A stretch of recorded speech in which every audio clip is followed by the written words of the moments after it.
Hello guys!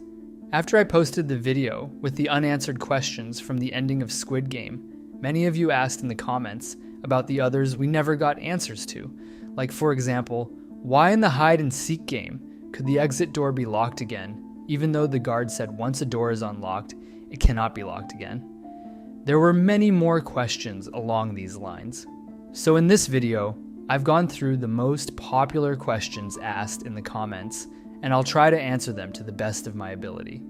Starting off the list, we have the question, how did Min-soo become a drug addict and suffer severe withdrawal symptoms after only taking 2 pills? The answer to this can be found back in Season 2 during the 6-legged pentathlon game, when Myung-gi asked Thanos for a drug to calm his nerves. Thanos initially refused, saying the drug was experimental, extremely powerful, and only manageable for someone with prior substance use. Namgyu insisted he had tried every drug possible, and even showed Thanos proof. Only after seeing his arm did Thanos finally agree to give him a pill. And even then, despite Namgyu being a full-blown addict, we saw him suffer from severe withdrawal just one day after missing his dose. Now imagine Min-soo, who doesn't seem like someone with a history of drug use, taking that same experimental drug. Of course it would hit him hard, and he'd suffer intense withdrawal symptoms even after only 2 pills. Another big complaint I saw was about the final game, specifically the last confrontation between Gi-hun and Myung-gi. A lot of people were baffled. How could they forget something as major as the button? Myung-gi died for nothing, but first, we have to understand that the button was mainly added as a plot device to set up Gi-hun's final sacrifice. And second, if we rewatch the scene closely, when the two of them start fighting, the button hadn't been revealed yet. The moment Gi-hun stepped onto the platform, Myung-gi's plan was to eliminate him as quickly as possible. Once Gi-hun was gone, Myung-gi could sacrifice the baby and walk away with the money. The button only appeared once they were mid-fight, and at that point, neither of them would risk turning their back on the other just to press it and start the game. While we're on the subject, let's also talk about Myung-gi 180-degree character shift. While I agree that this change came way too quickly and that his character was all over the place in the last 2 episodes, the signs were actually there. If we were paying close attention, even during his introduction, Myung-gi was clearly focused on money. He asked the guards for his phone because he needed to check his crypto investments and claimed that taking his phone was costing him money. But the biggest red flag was in Season 2, when he and Jun-ho talked about their possible future. Together with the baby, Myung-gi told her they should leave together and combine their prize money because he had connections with investors and could make some good money from the deal. This was also the moment Jun-ho realized he hadn't changed. He only wanted her for the money. That money-driven mindset showed again when he decided to team up with Namgyu in the 4th game and eliminate more players to shrink the competition. Even though Namgyu constantly picked fights with him throughout Season 2, Myung-gi was willing to set all of that aside for the potential gain. But the problem is that Myung-gi did love Jun-ho. He was always watching her from a distance. We saw it during the Mingle game, during the vote, and in the 5th game. There was always a shot of Myung-gi carefully observing Jun-ho, and at first, we assumed he was like a guardian angel, silently protecting her and making sure she stayed safe, especially after he saved her during the Mingle game. But in the final episode of the series, we actually learned the truth. He wasn't watching her to protect her. He was jealous of the people around her, and especially jealous of Gi-hun. We saw how he accused Gi-hun of knowing Jun-ho before the games, claiming that was the only reason Gi-hun was helping her, because they had a relationship outside the games. In Myung-gi's mind, he simply couldn't comprehend the idea that someone could help another person out of empathy. To him, no one gives without expecting something in return. That's how he operates, so he projected that mindset onto everyone else. This jealousy, combined with the fact that Jun-ho told him she wanted her baby to have nothing to do with him, and then shortly after, she died, caused him to snap. It pushed him so far that he was willing to sacrifice his own child just to walk away with the prize money. Now, regarding the baby and In-ho's decision to leave her with his brother, Personally, I don't see this as a redemptive act. Even though his morality was twisted, In-ho always had strong principles. In his mind, the games were fair. Every player was given an equal chance to win. Even when he dimmed the lights during the glass bridge game, he still believed he was sticking to the core idea of fairness.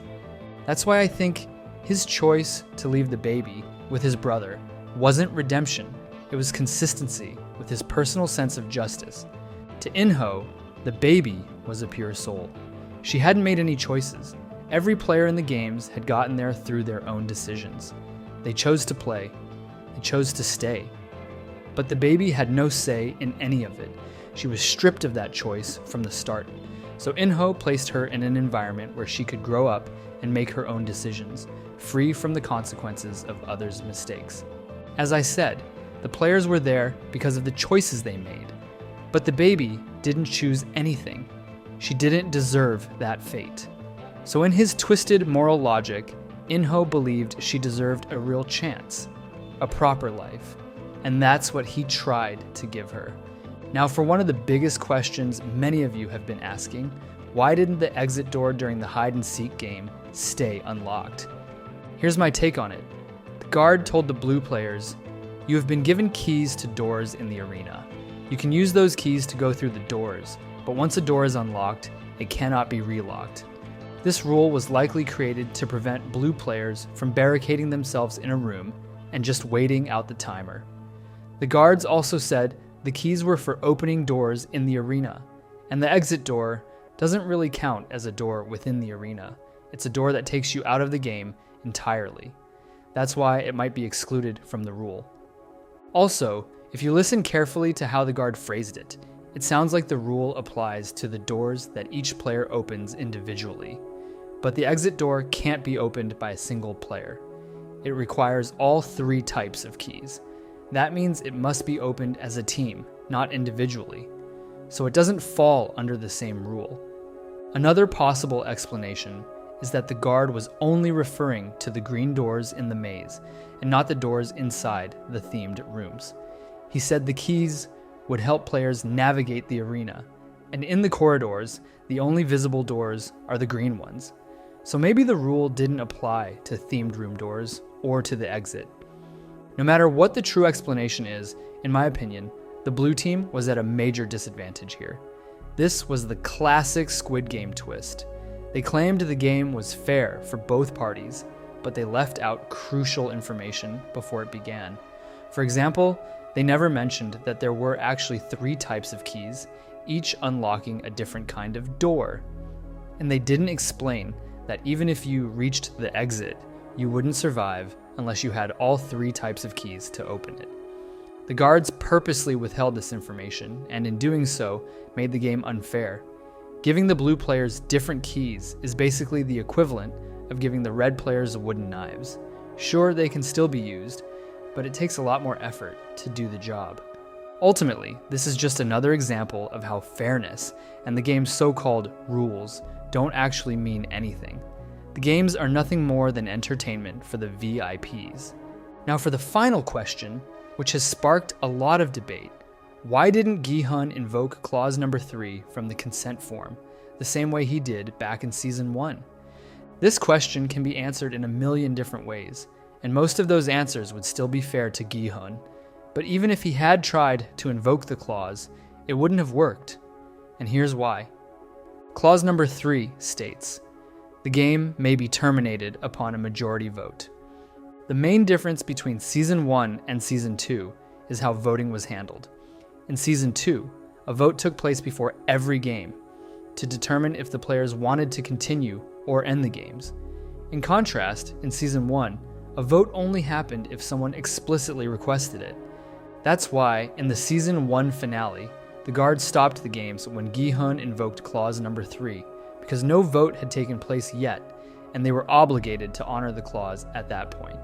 But in Season 2, it would have been pointless to let players stop the game mid-challenge to call for another vote, especially since a vote had already occurred before the game began. If that were allowed, players could have stopped the rope game midway the moment they saw how dangerous it was. Even player 100 would have probably changed his vote if he'd seen the horror unfold in real time.